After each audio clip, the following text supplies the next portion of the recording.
Hoy en Leyes Pop tendremos a un invitado que dará una gran pelea cargada de mucha sabiduría, mostrándonos la belleza de vivir y no solo sobrevivir. Acompáñenos en este nuevo episodio, así que sin más, comenzamos.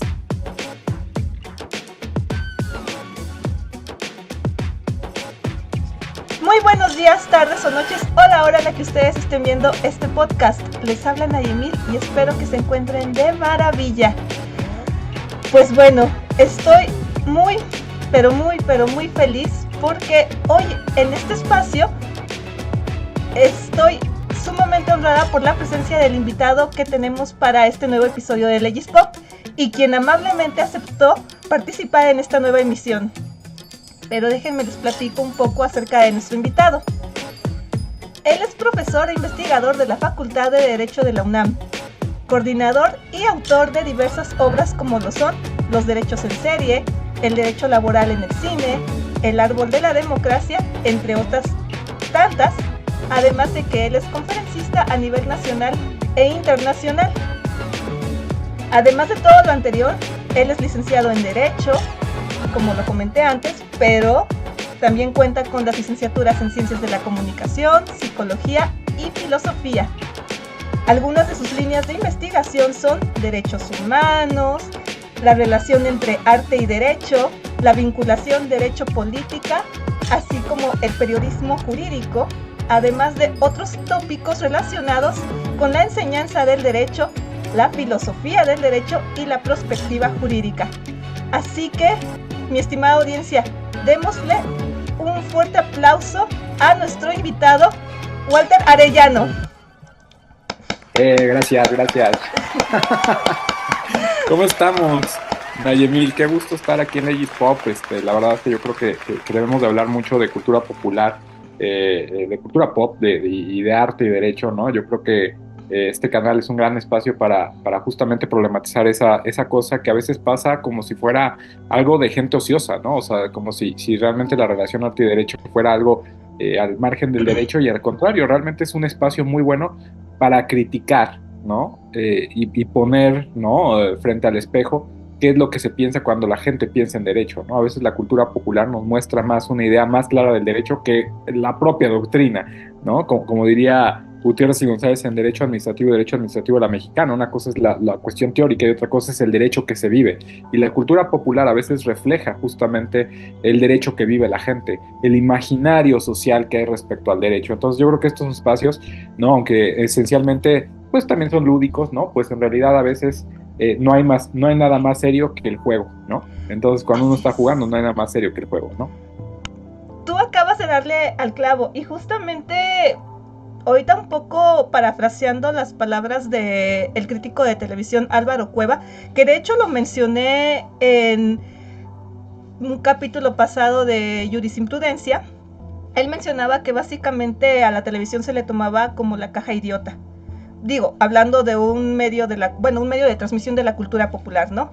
En este caso, la televisión como la caja idiota realmente era un medio de entretenimiento que nos permitía soñar, aprender y nos enseñaba también a pensar mediante los contenidos que se van exhibiendo dentro de la misma, ¿no? Pero obviamente dentro de la cultura popular pues no solamente nos enfocamos a los programas de televisión, sino también al cine. Y de hecho, la película que nos sugeriste para hablar en esta ocasión, de verdad que no había tenido tengo que ser sincera, no había tenido la oportunidad de verla a detalle, como que son de esas películas que, bueno, por la duración las había visto como por pedazos, pero no había tenido esa chance de verla en su totalidad y de comprender todo el significado que hay detrás, ¿no? Ya la había visto antes, pensaba que era una película básicamente un poco de boxeo, sí había pensado que era alguien que estaba, pero hasta ahí, como que nada más me había quedado con el pensamiento por encimita, hasta que la empecé a profundizar y dije, no, esta película tiene muchísima tela de dónde cortar. Pero bueno, antes de que anuncie qué película es, me gustaría también comentar que nuestro invitado, dentro de todo lo que ha llevado a cabo para la realización y divulgación del conocimiento jurídico, que él lo va realizando a través de diversas actividades y más dentro de su actividad académica. Él fue una de las inspiraciones, tengo que decirlo así, él fue una de las inspiraciones que de hecho me ayudó pues a crear este espacio también junto con el doctor Narváez, tengo que decirlo de esta manera. Entonces pues sí les tengo que dar un reconocimiento a ambos profesores, porque el hecho de que me dieran esa perspectiva durante la maestría de aprender derecho por medio del arte, vamos, te abre las puertas a un mundo totalmente lleno de magia, lleno de color, lleno de todo, lleno de vida. Entonces, pues creo que sí te tengo que dar las gracias antes de que comencemos ahora sí, pues ya con el tema que nos ocupa. Entonces, pues sí te agradezco muchísimo, mucho. No te preocupes, no había nada que agradecer, ¿no? Pues como dirían por ahí, no hay nada no bajo el sol, y pues en todo caso, pues de mala influencia, ¿no? No. De mala influencia, entonces, no hay nada que agradecer, al contrario, yo creo que estos son temas generales, no es que alguien tenga el monopolio, ¿no? de este tipo de temas. Creo que son muchas personas que lo están trabajando, y al contrario, gracias a ti por unirte, ¿no? No al club de la pelea, pero sí al club de los que pensamos el derecho en clave artística, ¿no? Gracias a ti, ¿no? Las gracias son para ti, y gracias por seguir esta línea de investigación que muchos hemos seguido, ¿no? Y pertenece al club, que por cierto aprovecho para decirte que mañana, bueno, no sé cuándo vean este video, pero este video lo grabamos a principios de febrero, entonces, pero bueno, independientemente de cuándo lo vean, empezamos el día de mañana, ¿no? Que sería 12 de febrero, empezamos el seminario de arte y derecho, al cual estás invitada. Si quieres exponer en un día, te paso el calendario, ¿no? Es de 1 a 3 y se transmite en vivo vía Zoom, ¿no? Si alguien está interesado, me puede escribir ahí, ¿no? En el correo, las redes, ¿no? Y ahí cada lunes de 1 a 3 vamos a estar hablando de películas, obras de arte, ¿no? Todo lo que tenga que ver con arte y derecho. Muchísimas gracias por la invitación, y sí, acepto. Pero mira, tú también acabas ahorita de anunciar cuál es el tema que nos convoca en esta ocasión. El club de la pelea. Di un spoiler, pero pues era para que dijeran, va a ser el club de la pelea, ¿no? Sí, va a ser el club de la pelea, confirmo, efectivamente, ¿no? Una película, pues que como varias, o sea, pasó un efecto, el Club de la Pelea tal vez no fue la película más taquillera cuando sale, ¿no? Un ejemplo así pasó también con, por ejemplo, Donnie Darko, ¿no? También fue una película que no fue muy taquillera, pero que posteriormente, pues fue una película de culto, ¿no? Una película, pues que marcó un hito, ¿no? Yo creo que para mí nunca he pensado, y yo creo que ese rollo de pensar en algo favorito, es un maniqueísmo muy fuerte que tendemos a generar los seres humanos, ¿no? Uh-huh. Esto es mi favorito, cuando en realidad pues es tu favorito en determinado tiempo, en determinada circunstancia, en determinado contexto, ¿no? Es decir, lo favorito pues es algo muy volátil, ¿no? O es esa especie de aferrarnos a la seguridad de la vida. Entonces a mí no me gusta como plantear cosas favoritas, ¿no? O sea, dije cosas, no personas, ¿no? Personas siempre tenemos a alguien que es una persona favorita, ¿no? Eso es inevitable, no tenerlo. Pero en cuanto a cosas es difícil, ¿no? Decir, esto es mi algo favorito, ¿no? Porque siempre somos muy volátiles y somos cambiantes, entonces también cambia lo favorito, ¿no? Pero sin duda una película que podría decir que pues, ahorita se me ocurre que tal vez pudiera ser mi favorita, pues sería El Club de la Pelea, sin duda, ¿no? Y justamente entonces, con esa... Ay, perdón. Pero justamente te iba a preguntar eso. Que, ¿por qué razón habías decidido escoger esta película y cómo la conociste? Más o menos cuántos años tenías y así. Eso es bien difícil, ¿no? También creo que preguntabas a Narváez, ¿no? Que cuándo fue la primera vez que vio The Shining, ¿no? Ajá. Entonces, y no lo recordaba. Yo dije, bueno, si me pregunta eso, pues yo también le voy a tener que decir lo mismo, porque no lo recuerdo. Es decir, no recuerdo exactamente cuándo fue la primera vez que vi El Club de la Pelea, pero cada vez que la veo le doy un sentido distinto o capto cosas que no había visto en un primer momento. Entonces, eso es lo genial, ¿no? No es tanto la primera vez que lo viste, sino la última vez que lo viste, ¿no?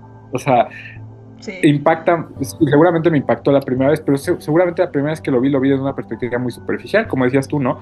Pues algo así como Rocky, ¿no? Un club de box, un club de inadaptados que son muy violentos. No, no recuerdo, francamente, ni siquiera cuál fue la primera lectura que tuve desde la película. No recuerdo cuándo fue, pero seguramente me impactó. O seguramente pasó intrascendente y después la volví a ver, ¿no? O sea, no lo recuerdo así con una prevalencia, pero creo que al final del día la importancia no es de la primera vez que la viste, sino la última vez que la viste, porque en la última vez que viste la obra de arte es cuando puedes reflejar, ¿no? El aquí y ahora de qué te está proyectando esa obra o qué te está diciendo esa obra en un aquí y ahora. Es decir, es más fresco, pues, ¿no? Es decir, es como tener comida en el congelador y tener comida en el refri. Siempre la del refri va a estar más fresca, va a reflejar más tu antojo de lo que quieres, y la del congelador, pues es cuando dices, híjole, no hay nada en el refri, pues ¿qué sacamos, no? Entonces, yo creo que la que vale siempre es tu última perspectiva de una obra de arte, ¿no? Y también la primera, no digo que porque la primera te impacta, la primera te atrapa, la primera dices, wow, ¿qué estoy viendo? ¿No? Pero pues en este caso, pues no, no lo recuerdo. No, pues mira, así rápido te cuento. Yo creo que en mi caso, creo que la primera vez que vi, te digo que la veía como por pedazos, por lo mismo de que sí está larga. Yo creo que tendría como ya unos 15, 16 años. Y justamente lo que tú decías, como que pensaba que era una película tipo Rocky.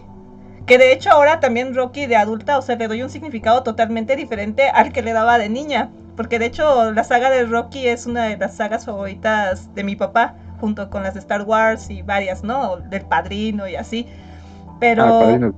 ajá, hay que hablar de esa en otra ocasión. Hay que hablar de esa, de la trilogía. Yo creo que necesita mucho de arte y derecho y la relación derecho y poder, ¿no? O sea, porque Sí, si hay una crítica social en El Padrino, ¿no? De alguna claro. manera es la crítica de Stadtrecht, ¿no? Ujú. De esa es el Estado de Derecho que plantean los teóricos, pero que fácticamente pues se ve rebasada, ¿no? Por los intereses económicos, porque el derecho está subordinado a la política y otro tipo de cosas, ¿no? Que también Claro, lo vamos a en el Club de la Pelea, un poco esa relación derecho-poder. eso sí. Pero, bueno, yo te quiero, bueno, te decía, entonces rápido, así yo recuerdo que había visto ese pedazo, entonces yo pensaba que, ay, se trata de un grupo, bueno, en ese entonces te digo adolescente, pues yo pensaba que se trataba de un grupo de adultos allí que estaban buscando a quién pegarle o así. Después con el tiempo pensé que se trataba de un grupo de disidentes, pero la lectura que le di ahora que la vi así con mucho más paciencia, con mucha más calma, me llamó muchísimo la atención porque refleja, bueno, la película es del 99, Ujú.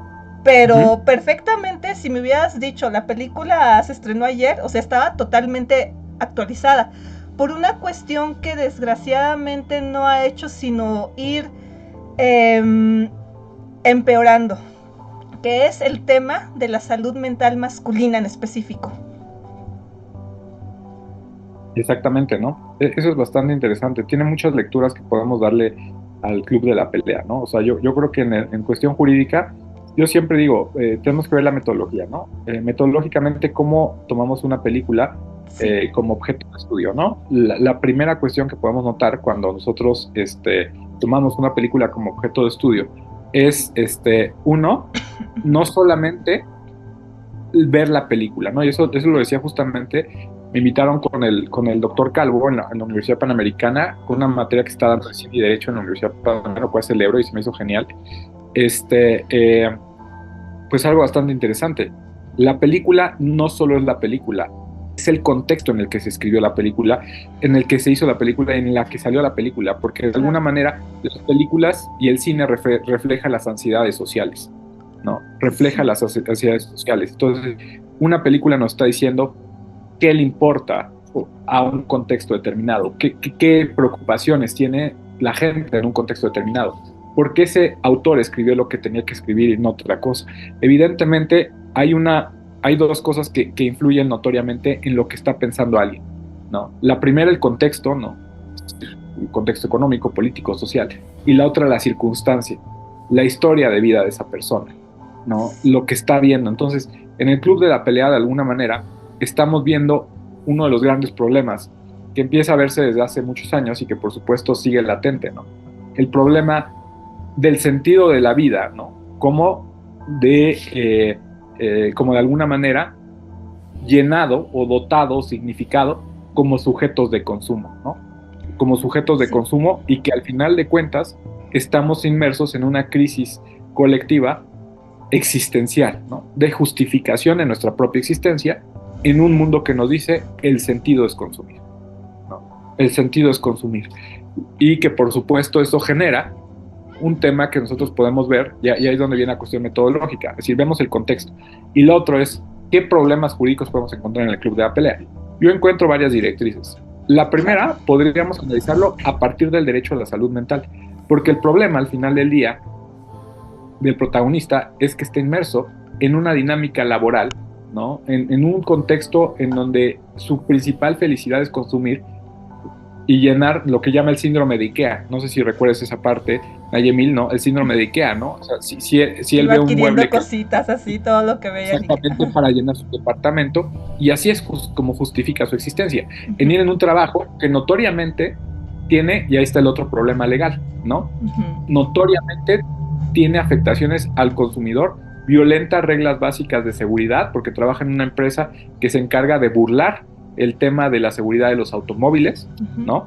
Y vive en una crisis constante. El tipo no parece no tener una relación sexoafectiva con nadie porque está absorbido en el trabajo, ¿no? Y está cansado, tiene un burnout, así lo podríamos definir psicológicamente, tiene un burnout, no puede ni siquiera dormir, ¿no? O sea, el tipo empieza a desarrollar problemas de carácter psíquico porque no puede dormir. ¿Por qué no puede dormir? Porque no tiene tiempo para hacer ejercicio, no tiene tiempo para desarrollarse sexoafectivamente con alguien, ni ganas, parece ser, sino que lo único que hace es trabajar y consumir, y está inmerso ahí. Entonces, el primer problema jurídico que podemos decir es el derecho a la salud mental y los derechos laborales. Segundo problema jurídico, nos podríamos meter, ¿no? A la cuestión de qué es lo que pasa en la empresa que está trabajando, ¿no? Que de alguna manera es una empresa que legalmente coexiste y se encarga justamente, como lo decía hace unos momentos, de subsanar aquellos problemas que tienen los coches, ¿no? Y que derivan en accidentes, etcétera, y como dicen por ahí, taparle el ojo al macho, ¿no? Es decir, que las grandes empresas productoras de coches no caigan en quiebra por las demandas, y decir que pues taparle, ¿no? De ahí los problemas de origen en la propia fabricación del coche y excluir de responsabilidad, ¿no? Y ahí un civilista podría tener un gran tema a discutir, ¿no? El tema de la responsabilidad civil, la responsabilidad penal, la responsabilidad administrativa, ¿no? Y en ese mismo sentido podríamos sacar otra línea, la relación derecho y poder. ¿Hasta qué punto, no? Los grandes empresarios tienen la posibilidad, ¿no? De burlar al derecho o de someter al derecho para que justamente no haya consecuencias cuando hay una responsabilidad predeterminada por haber hecho mal las cosas o un producto. Por supuesto, algún administrativista tal vez se metería en esa misma línea a los derechos del consumidor, ¿no? Ahora bien, si dejamos un poco esas líneas un poco más civiles, administrativas, o de derechos humanos, tratándose del derecho a la salud mental, podemos encontrar otra línea de investigación: los delitos cometidos y el derecho penal en el Club de la Pelea, que lo podemos encontrar con los actos de vandalismo, la posible legalidad de un club de la pelea, si podría alguien instaurar un club de la pelea y sería legal, ¿no? ¿Qué responsabilidad tendría? Porque evidentemente la gente pues está jugando la vida ahí en el club de la pelea, ¿no? O sea, claro. y no hay medidas de seguridad, etcétera, ¿no? Los delitos que cometen estos personajes para crear una especie de secta, ¿no? Y esa secta que va a luchar en contra del mercado financiero, que va a tratar de derribar el mercado financiero, ¿no? Y los delitos que va a cometer el personaje principal, ¿no? En este lapsus, e incluso, si nos ponemos más penalistas, hasta qué punto podemos declararlo inimputable por su salud mental, por su estado de salud mental. Justamente. Otra línea de sí, adelante. Adelante, te escucho. El panorama, ¿no? Porque es como, no sé si jugaste Mario 64, ¿no? Que se metía como en los cuadros. ¿Recuerdas eso, no? Entonces, nosotros podemos elegir en qué cuadro nos metemos, pues, metodológicamente hablando, ¿no? Y el último, ¿no? Cuadro que nosotros podríamos, vislumbrar, ¿no? Tendría que ver también con la relación, pues, con Marla, ¿no? O sea, hasta qué punto era una relación violenta, ¿no? La violencia psicológica que puede haber en una relación de carácter sexoafectivo, ¿no? El tema, ¿no? De la salud mental también de Marla, ¿no? Que es la única protagonista mujer, que es una gran crítica que se le ha hecho al Club de la Pelea, ¿no? Que hay una ausencia notoria de sexo femenino, está hipermasculinizada la película, ¿no? Son mayoritariamente hombres los que salen en la película y las pocas mujeres que salen, pues salen con grandes síntomas de debilidad, ¿no? Empezando por este personaje, ¿no? La señora que tiene cáncer, que se me escapa el nombre, ¿no? Entonces, en ese sentido, pues ahí, Sí. en ese gran abanico que nosotros tenemos para analizar el Club de la Pelea, pues también vemos que tal vez el gran tema o lo que yo sugeriría es irnos por la línea de la salud mental, ¿no? Porque pues todo empieza ahí y todo termina ahí, ¿no? Empieza en un Sí. grupo de autoayuda de hombres que han perdido pues un testículo y que la autoayuda, esos grupos de autoayuda que más son particulares, que se paga simbólicamente, pero se pagan, no están financiados por el Estado, ¿no? Son de particulares y ahí es donde, pues de alguna manera, la sociedad trata de desahogar sus histerias, sus problemáticas, sus ansiedades, Sí. etcétera, ¿no? Entonces ahí es donde conoce a Bob, ¿no? Donde conoce a la propia Marla, ¿no? Ahí es donde esos centros de autoayuda donde tratan de regular particulares la salud mental y que cobran, ¿eh? Lo dice claramente Marla, ¿no? Dice, esto es más barato que el cine y dan café, pero cobran, ¿no? En estos Sí. lugares. Entonces, en ese sentido, pues ese es el panorama. Entonces, ¿cómo analizamos metodológicamente? Primero, determinamos circunstancia, contexto, no de la película, sino de quién hizo la película, en qué contexto, en qué circunstancias se hace, y después lo mismo, pero de la película, ¿no? Y después nosotros, de todo el abanico, estudiamos todas las relaciones jurídicas que puede haber en una película y escogemos una, o por ejemplo, esta metodología yo la utilicé para el libro de de los derechos en serie de Black Mirror, de Breaking Bad a Black Mirror, ¿no? Yo analicé Breaking Bad y yo lo que hice es, tuve la osadía de decirme, a ver, de Breaking Bad se relaciona con el derecho penal en esto, con el derecho administrativo en esto, con el derecho familiar en esto, con el derecho tal. Podemos apostar por analizar todas, meternos a todos los cuadros del Mario Bros, ¿no? O solamente meternos a uno, ¿no? Entonces, esa es la gran ventaja que tenemos del cine y realmente en un libro que coordiné y en un paper concretamente que escribí acerca del problema de la estética jurídica, yo creo que el problema de la apreciación o de la apreciación estética en el derecho es que los abogados vemos un carácter y las abogadas vemos un carácter auriático, es decir, de apreciación del arte que no ven otras personas que a lo mejor no tienen esos anteojos jurídicos. Es decir, vemos una aura, una apreciación del arte distinta a la que ve alguien de a pie. Entonces, en ese sentido, yo creo que relacionar al arte derecho tiene tres grandes ventajas. La primera, ¿no? La propia apreciación auriática del arte y pensar en el derecho. Esa es la primera. La segunda, la crítica del arte al derecho, porque generalmente el arte siempre critica el derecho. Es muy difícil ver una manifestación artística donde diga el derecho funciona y el derecho está padrísimo, ¿no? Es la autocrítica en el derecho, ¿no? Claro. Y finalmente, ¿no? La tercera cuestión es ver, ¿no? La crítica social y la percepción social en torno al derecho, ¿no? Esas son las tres apropiaciones que podemos tener del arte y derecho, lo lúdico en sí, la crítica social y descifrar las ansiedades y las propuestas sociales que hay respecto a la idea de derecho, ¿no? Sí, y es que, mira, volviendo un poco a lo que, bueno, retomando un poco el análisis que acabas de hacer tan completo del Club de la Pelea, pensando en esta metáfora que habías hecho del juego de Mario 64 de las pinturas, justamente, ya ves que te estaba diciendo hace rato, si tú me hubieras dicho que esta película se estrenó ayer, yo te lo hubiera súper creído. Sí, salvo por una cosa, por el hecho de, o sea, esa película la podría ver un chavo, pues, no sé, de ahorita de 15, 13 años, y podría decir, sí, se escribió ayer, pero ahí todavía falta un gran ausente, que también, Tecnología. que el tema de los celulares, Ajá, ¿no? sí. O sea, a lo mejor Sí. Tyler Durden no hubiera visto los modelos de Calvin Klein en el camión, los hubiera visto en el celular, ¿no? O sea, hubieran cambiado pequeñas cosas, pero lo único que haría que esta película se vea distinta es la hiperdependencia del Club de la Pelea. El Club de la Pelea a lo mejor no se hubiera hecho en grupos de autoayuda físicos, ¿no? A lo mejor hubiera salido de grupos de Facebook, ¿no? Pero pues fuera de quién, eso, no, pero pues quién está sabe, porque ya ves que ahorita está influencer bueno, creo que su apodo es el Temash, que el tema, justamente, sí. ajá, sí, el Temash, que justamente surge por esta figura del padre ausente, que de hecho está reflejada dentro de la propia película. porque cuando escuchas varios de los argumentos de los jóvenes que se van adhiriendo al club de la pelea, tienen como factor común ese, la figura del padre ausente, vamos, el propio protagonista, el narrador. Claro, no, esa podría ser otra línea bastante interesante, ¿no? O sea, el derecho familiar, y lo digo con, o sea, lo digo con, y al final del día esto es la salud mental, ¿no? O sea, por Sí. ejemplo, recuerda esta frase, ¿no? Esta frase bastante interesante, ¿no? Que de alguna manera está en la película, ¿no? Que dice algo así como, mi padre me abandonó, ¿no? No recuerdo quién más lo abandonó, y Tyler ahora me abandona, ¿no? Cuando Sí, empieza a ajá. romper con el alter ego. De hecho lo dice así casi textualmente, dice, estoy totalmente solo, mi papá me abandonó, Tyler me abandonó, soy el corazón roto de Jack, ¿no? O sea, esa ausencia, ¿no?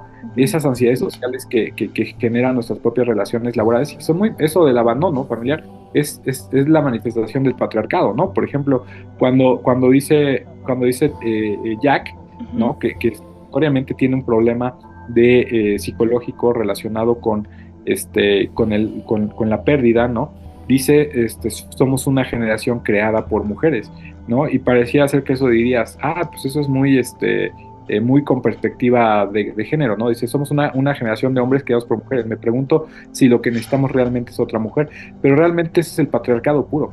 O sea, el hombres o Hablar de los roles de género, que en este caso, madre cría y se queda en casa, padre se queda sale a en trabajar, todo, padre ajá, ausente, ¿no? Padre exacto, ausente y el padre que abandona es el claro, patriarcado. No es que empoderes más a las mujeres, sino que es el fruto del patriarcado, el abandono, ¿no? O sea, el así es. abandono, el sometimiento de la mujer a un rol predestinado. Entonces, es una película que también podemos decir que sí hay una ausencia de mujeres en la película, pero también hay una crítica muy fuerte al patriarcado, ¿no?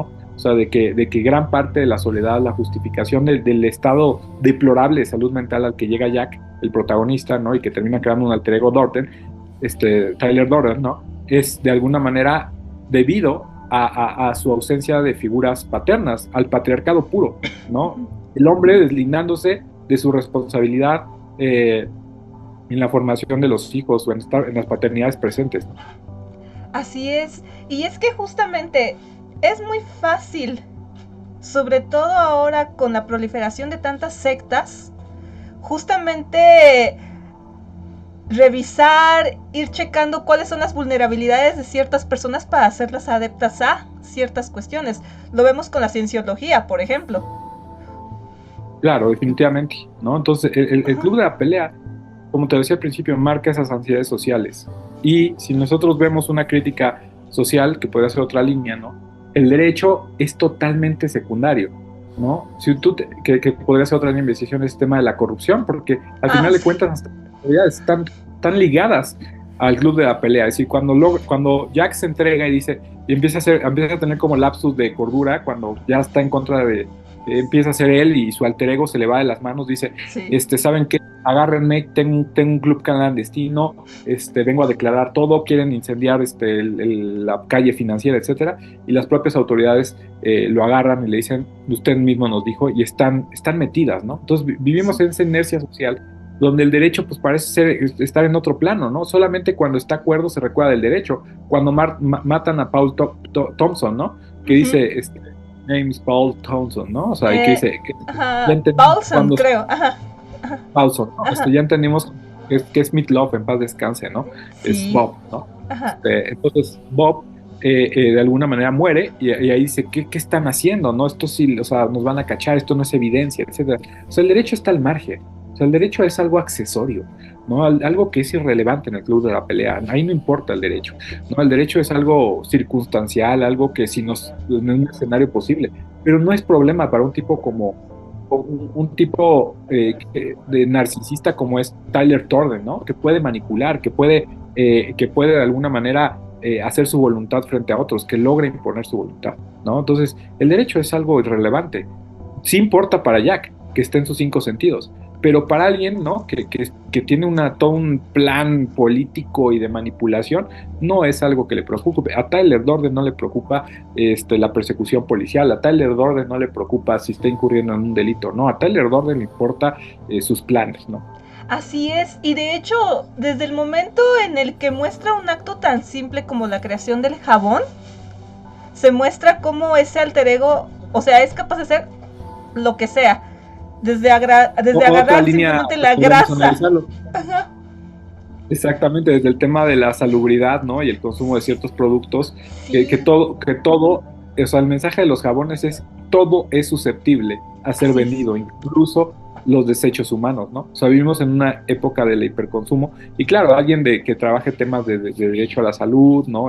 Que COFEPRIS y todo eso, Ajá. podríamos analizar, ¿no? Que hasta qué punto se conviven con este tipo de productos, ¿no? Sí. O sea, yo he sabido de gente que incluso dice que vende agua milagrosa de no sé qué cosa, etcétera, ¿no? Entonces, pues estos jabones, ¿no? La Que compran proteína así. de Bárbara del Regil. Exactamente. Bueno, Sí, no lo sé, francamente, si sea la de Bárbara Regil, pero si tenga los registros de Cofepris, pero podría hacer un análisis, ¿no? O sea, claro. respecto a este tema de los productos que están al margen de, ¿no? Y que son Sí. consumidos por la gente rica, ¿no? Los Que productos tienen milagro. Ajá. un milagro, pero que a lo mejor, y sí, o sea, o sea, sí tiene la grasa humana, pues la posibilidad de ser un jabón bueno, no lo sé, ¿no? Pero eso podría ser otra línea, ¿no? Entonces, el Club de la Pelea, como cualquier otra película en el cine, siempre nos da todo un abanico de posibilidades. Es decir, no solamente hay una lectura jurídica, sino es una lectura jurídica subordinada al interés que tú quieras verlo, ¿no? Esa es una gran ventaja, porque casi cualquier película puede tener algo que decirnos en múltiples áreas del derecho, no solamente es un área del derecho. Y la gente piensa que cuando analizamos arte y derecho solamente estamos analizando derecho penal, derecho civil, sino que es todo un abanico. ¿Por qué? Porque siempre el derecho en esa omnipotencia trata de estar presente en toda relación humana, ¿no? El derecho de alguna manera tiene una esencia, si bien es cierto, pretende ser democrático, etcétera, pero es dictatorial, es invasor, busca influir en toda relación humana, desde el nacimiento o incluso antes, hasta la muerte y después de la muerte. No, y fíjate, tantito así como retomando ahorita, estaba así rápido pensando, y digo, te lo pregunto desde tu formación como psicólogo, antes de que se me vaya esta pregunta, ¿no?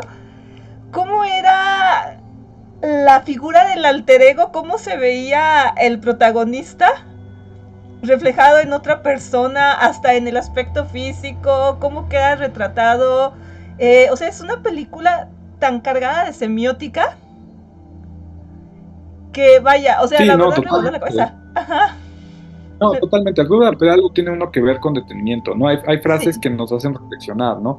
O sea, por ejemplo, la parte que hace que este personaje desarrolle un alter ego, ¿no? Que dice que encontré la libertad, ¿no? Perder toda Sí. esperanza era la libertad. Y efectivamente sí. O sea, el hecho de no esperar es la máxima expresión de la libertad. Por eso siempre tenemos que tener las expectativas bajas, porque cuando nosotros esperamos, perdemos libertad, ¿no? Entonces, Sí. eso es algo bastante interesante, ¿no? Y al final, ¿no? La frase con la que termina la película, me conociste en un momento muy extraño en mi vida. Todos los momentos de la vida son extraños, somos diferentes, estamos en constante cambio, ¿no? Y eso nos hace el hecho de que estamos constantemente rotos, ¿no? De ahí esa frase que también dice, para hacer un omelette hay que romper los huevos, ¿no? Sí. Entonces, eh, Y la frase eso que es muy empieza, que interesante. decía, perdón que te interrumpa, la frase, ay, ¿cómo era? Que las cosas que poseas te poseen a ti.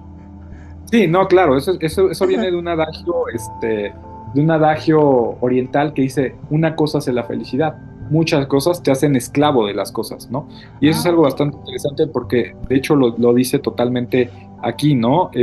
Por ejemplo, cuando están viendo el anuncio de Calvin Klein, dice, la publicidad nos hace codiciar autos y ropa, ¿no? Ujú. Trabajamos odiosos para comprar mierda que no necesitamos, somos los hijos medianos de la historia, sin propósito ni lugar. No tenemos la gran guerra ni la gran depresión. Nuestra guerra es espiritual.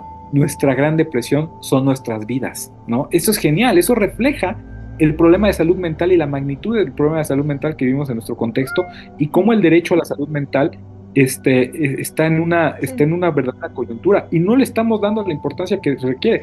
Fui a hablar a la UP de una película, ¿no? De David Lynch, Ujú. ¿no? Y lo que les decía es eso, el gran tema de las películas de culto y las grandes películas profundas de nuestro contexto tienen que ver con salud mental. El derecho a la salud mental está, pero muy soslayado, ¿no? En nuestro contexto, ¿no? Y me gustaría cerrar con esa frase también muy interesante del Club de la Pelea de, Sí. tú no eres tu trabajo, no eres cuánto dinero tienes en el banco, no eres el auto que conduces, no eres el contenido de tu billetera, no eres tus malditos pantalones, ¿no? Eres la mierda obediente del mundo. ¿Esto qué nos habla? Que de alguna manera el individuo no puede, ¿no? Como diría Eric Fromm, someterse a lo que tiene, sino hacer, ¿no? Hacer, ¿no? Y cuando dice tú eres la mierda obediente del mundo, lo que está haciendo es coquetear la ética de los individuos. Nuestra emancipación es espiritual y ética, más que cualquier otra cosa. El decidir por nosotros, ¿no? Y esa es la gran coyuntura, ¿no? De una de las grandes frases reflexivas que nos deja el Club de la Pelea. Y justamente eso te iba a preguntar ahorita. ¿Por qué? Bueno, ya saliéndonos un poquito del tema del análisis de la cinta y ya más adentrándonos a tu experiencia profesional y en general de vida, ¿por qué cuál fue la decisión o cuál fue el suceso que, digamos, de alguna forma te marcó para que llegaras a tomar la decisión de usar el arte como una herramienta didáctica para la enseñanza del derecho? Sí, eso es justamente, ¿no? Uno de los prejuicios que es más grande respecto al arte y derecho. Uh-huh. ¿No? Yo lo decía te platiqué de tres perspectivas, ¿no? Así es. La primera, lo lúdico. Lo lúdico también tiene que ver como técnica de enseñanza del derecho, ¿no? Uh-huh. Y todo el mundo piensa que la relación arte y derecho se limita nada más a la técnica de enseñanza del derecho, ¿no? Que yo lo pongo en mi libro que escribí en coautoría con Jimmy, con Israel Sandoval, uh-huh. Respecto a que no solamente nos brinda esa posibilidad de analizarlo, sino que es un análisis de caso. Uh-huh. O sea, cuando estamos analizando una película, estamos analizando un caso. Es un análisis casuístico de algo. Entonces, uh-huh. Es muy fructífera, pero no es la única. Yo creo que lo más poderoso que nos puede brindar la relación arte y derecho no solamente es la técnica didáctica de vamos a llevar a las aulas un caso hipotético ficticio que vimos en el cine, o puede ser una historia verdadera al cine, ¿no? Pero es un caso. Sino que también nos da la posibilidad de vernos al espejo, de criticarnos. La crítica del cine es lo más valioso que nos puede dar la relación arte y derecho. La crítica al derecho mismo.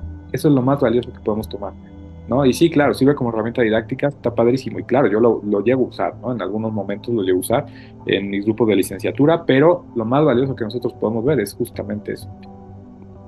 Pues mira, también te quería preguntar ahora, ¿cuáles son los proyectos que estás llevando a cabo actualmente? Bueno, ahorita estamos trabajando, vamos a empezar un MOOC, Massive Online Open Courses de metodología jurídica.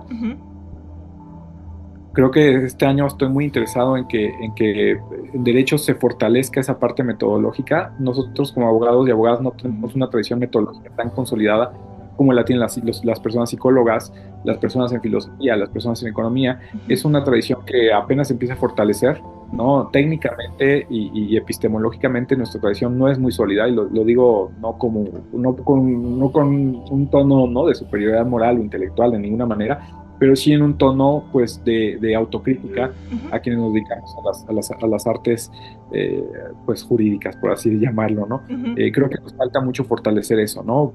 A veces los ingresos a maestría se ve mucho que técnicamente no se sabe cómo hacer un protocolo, por mucho que tengamos muy buenas ideas. Entonces tenemos que fortalecer muchas áreas metodológicas. Entonces no solamente es métodos técnicas de investigación, sino métodos técnicas de enseñanza del derecho, métodos técnicas jurisprudenciales, métodos técnicas legislativos y métodos técnicas del caso. Entonces estoy trabajando esa cuestión, vamos a hacer un MOOC, esperemos que salga también un libro de ese MOOC, y pues nada, esto va a ser el tema central de este año, ¿no? Del 2024, ojalá y nos salga, es muy ambicioso el proyecto.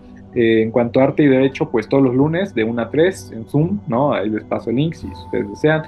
Vamos a tener el seminario de arte y derecho, y pues nada, estoy en un grupo de cinéfilos jurídicos que también está don Ramón Narváez, y ahí pues estamos formando pues universidades, y la verdad es que está muy padre, ¿no? Liderado por la doctora Karina Gómez Frode, que además es una eminencia, ¿no?, en estas materias, y bueno, dirigiendo varias tesis que están en ese ámbito, ¿no? Pues vaya que estás así corriendo, peleando. Sí. Estamos en el club de algo así.